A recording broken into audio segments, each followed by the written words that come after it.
આકાશવાણી અમદાવાદ વડોદરા.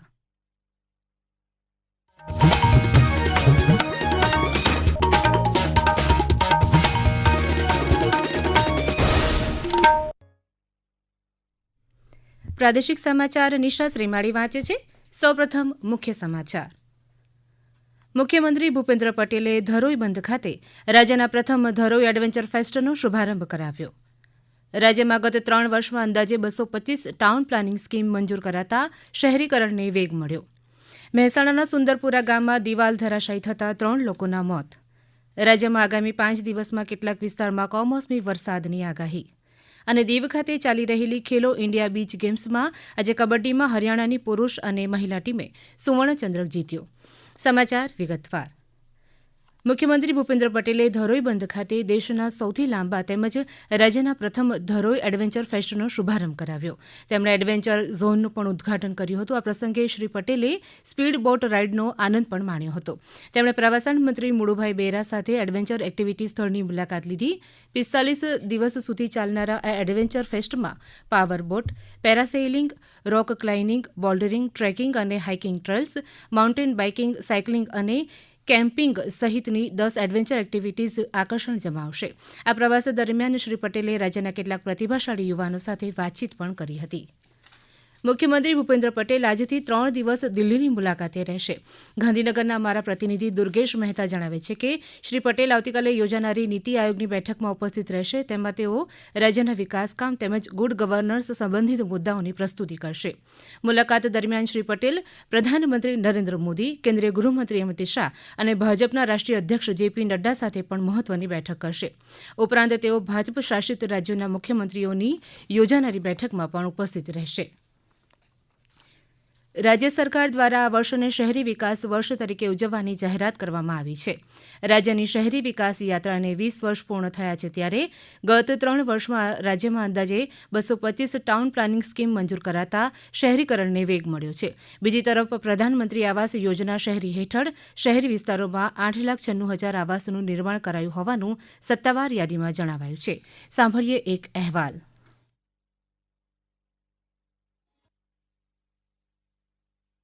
કેન્દ્ર સરકાર દ્વારા શરૂ કરાયેલા સ્માર્ટ સિટી મિશન અંતર્ગત અમદાવાદ, સુરત, વડોદરા, રાજકોટ, ગાંધીનગર અને દાહોદ એમ 6 શહેરમાં 11,451 કરોડ રૂપિયાથી વધુની હાથ ધરાયેલી 354માંથી 348 પરિયોજના પૂર્ણ થઈ છે. બીજી તરફ જામનગર ભટિંડા રાજમાર્ગ, વડોદરા મુંબઈ એક્સપ્રેસવે, પોરબંદર દ્વારકા રાષ્ટ્રીય રાજમાર્ગનું નિર્માણ થઈ રહ્યું છે. હવે આગામી સમયમાં અંદાજે 36,120 કરોડ રૂપિયાના ખર્ચે નમો શક્તિ એક્સપ્રેસવેનું ડીસાથી પીપાવાવ સુધી નિર્માણ કરાશે, જેનાથી અમદાવાદ, રાજકોટ અને દ્વારકાની આસપાસના વિસ્તારોનું જોડાણ વધુ સુગમ બનશે. સમાચાર વિભાગથી સમીર અંસારી, આકાશવાણી અમદાવાદ.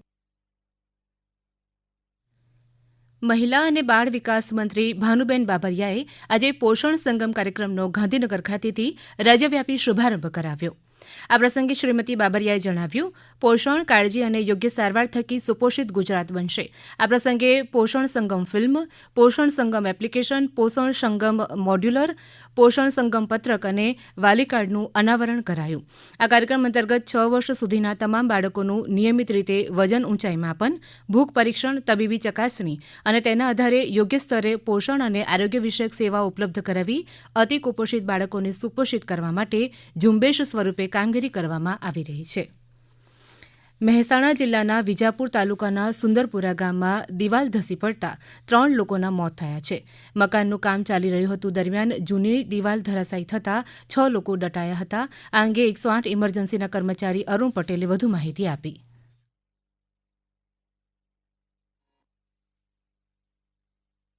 સુંદરપુરમાં એક ઘર રિનોવેશન થતું હતું. ત્યાં આગળ 6 લોકો કામ કરતા હતા અને અચાનક ખ્યાલ બહાર જતો દિવાલ ધસડી પડી અને ત્યાં આગળ બધા દબાઈ ગયા હતા માણસો. તાત્કાલિક જેસીબી બોલાવી અને માણસોને કાઢ્યા હતા, પણ એમાં અમુક લોકો ડેથ થઈ ગયા અને અમુક અત્યારે લાઈવ છે તો એમને હોસ્પિટલ શિફ્ટ કરેલા છે અમે.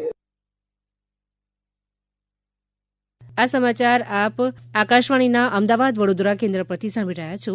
આ સમાચાર આપ અમારી YouTube channel AIR news Gujarat ઉપર પણ સાંભળી શકશો. વધુ સમાચાર માટે અમારી વેબસાઇટ newsonair.gov.in/gujarati અને અમારા એક્સ હેન્ડલ AIR_news_ab ને ફોલો કરી શકો છો. અમદાવાદમાં એક જ દિવસમાં કોરોનાના 20 કેસ નોંધાયા છે. અમારા પ્રતિનિધિ જણાવે છે કે અત્યાર સુધી શહેરમાં કુલ 39 જેટલા કેસ નોંધાયા છે, જેમાં 8 દર્દીઓને હાલ રજા આપી દેવામાં આવી છે. અત્યારે શહેરમાં 31 જેટલા સક્રિય કેસ છે, જેમાં સૌથી વધારે થલતેજ, બોડકદેવ, ઘાટલોડિયા, ગોતા અને ચાંદલોડિયા સહિતના વિસ્તારોમાં 10 કેસો સામે આવ્યા છે. પાણી પુરવઠા રાજ્યમંત્રી કુંવરજી બાવળિયાએ આજે બનાસકાંઠાની પાણી પુરવઠા હસ્તકના સ્થળોની મુલાકાત લીધી. આ સાથે તેમણે પાલનપુર તાલુકાના ગઢ બ્રાન્ચ કેનાલ મજબૂતીકરણ કામનું પણ સ્થળ નિરીક્ષણ કર્યું હતું. દરમિયાન શ્રી બાવળિયાએ દિયોદર, ભાભર સહિતના સ્થળોએ વધુમાં વધુ પાણી કેવી રીતે પહોંચાડી શકાય તે અંગે અધિકારીઓ સાથે ચર્ચા કરી. આ અંગે વધુ માહિતી શ્રી બાવળિયાએ આ મુજબ આપી.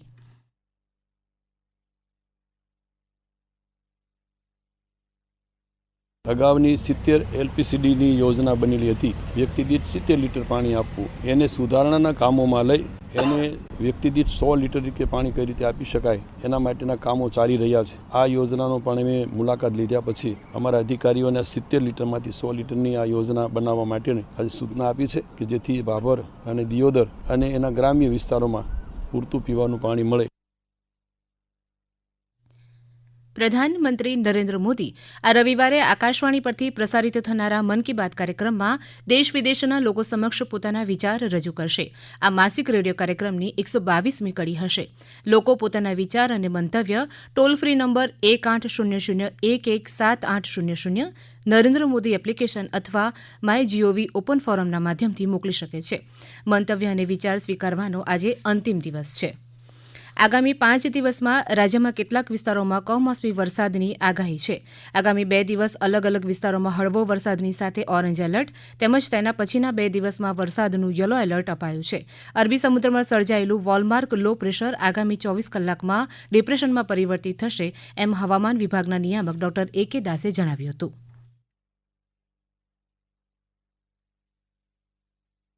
सिस्टम है अभी कल लो प्रेशर सिस्टम आज 5:30 आवर्स IST में वॉलमार्क लो प्रेशर फॉर्म हुआ है. पूर्व मध्य अरबियन सी के साथ ऑफ कोंकण कोस्ट के पास अभी परसिस्ट कर रहा है.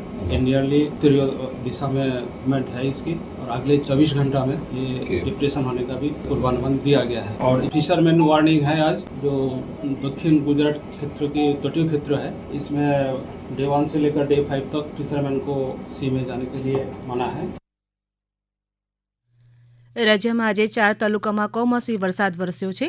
સત્તાવાર યાદી મુજબ આજે સવારે 6 થી સાંજે 6 વાગ્યા સુધીમાં અમરેલીના લાઠી અને અમરેલી તાલુકામાં અડધા ઇંચથી વધુ વરસાદ નોંધાયો, જ્યારે અમરેલીના અને બગસરા અને ડાંગના ડાંગ આહવા તાલુકામાં અડધા ઇંચથી ઓછો વરસાદ વરસ્યો હોવાના અહેવાલ છે.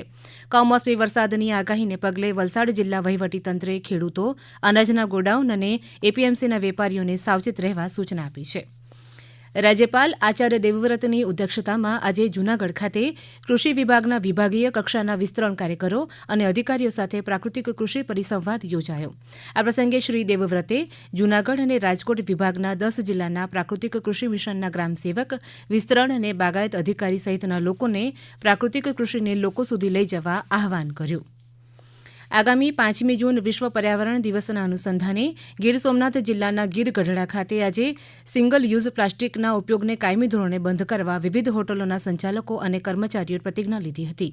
આ સેમિનારમાં તાલુકાના વિવિધ અધિકારીઓ, હોટલ સંચાલકો અને ગ્રાહકોને પ્લાસ્ટિક મુક્ત અભિયાનમાં સહભાગી થવા અપીલ પણ કરવામાં આવી. કેન્દ્ર શાસિત પ્રદેશ દીવ ખાતે ચાલી રહેલી ખેલો ઇન્ડિયા બીચ ગેમ્સમાં આજે કબડ્ડીમાં હરિયાણાની પુરૂષ અને મહિલા એમ બંને ટીમોએ સુવર્ણચંદ્રક જીત્યો છે, જ્યારે પુરૂષ વર્ગમાં રાજસ્થાને રજત અને મહારાષ્ટ્રે કાંસ્ય ચંદ્રક મેળવ્યો હતો. મહિલા સંવર્ગમાં હિમાચલ પ્રદેશની ટીમ રજત, જ્યારે મહારાષ્ટ્રની ટીમ કાંસ્ય ચંદ્રક જીતવામાં સફળ રહી હતી. પુરૂષોની ફાઇનલમાં કેપ્ટન મોનુ હુડ્ડાના નેતૃત્વ હેઠળ હરિયાણાએ 48-29થી એકતરફી જીત નોંધાવી, જ્યારે મહિલા વર્ગની ફાઇનલમાં હરિયાણાની ટીમે 45-38થી મુશ્કેલ મેચ જીતી. છોટાઉદેપુરમાં ધારાસભ્ય જયંતિ રાઠવાની આગેવાનીમાં પાણીબારથી પાનવડ સુધી તિરંગા બાઇક રેલી યોજાઈ. આ યાત્રાથી ગામમાં દેશભક્તિનું વાતાવરણ સર્જાયું હતું. આ સાથે સેનામાં ફરજ બજાવી ચૂકેલ નિવૃત્ત જવાનોનું શાલ ઉઢાડી સન્માન કરવામાં આવ્યું. યાત્રા પૂર્ણ થયા બાદ પાનવડમાં વન નેશન વન ઇલેક્શનના સમર્થનમાં વિચાર ગોષ્ઠીનું આયોજન પણ કરવામાં આવ્યું. અંતમાં મુખ્ય સમાચાર ફરી એકવાર.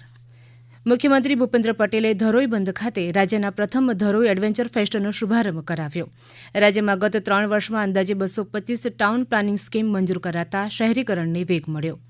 મહેસાણાના સુંદરપુરા ગામમાં દિવાલ ધરાશાયી થતાં 3 લોકોના મોત.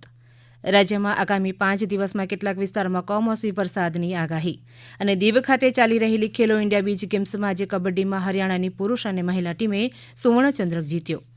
આકાશવાણીના અમદાવાદ વડોદરા કેન્દ્ર પરથી પ્રાદેશિક સમાચાર પૂરા થયા. હવે પછી આપ રાત્રિના 7:50 રાષ્ટ્રીય સમાચાર સાંભળી શકશો.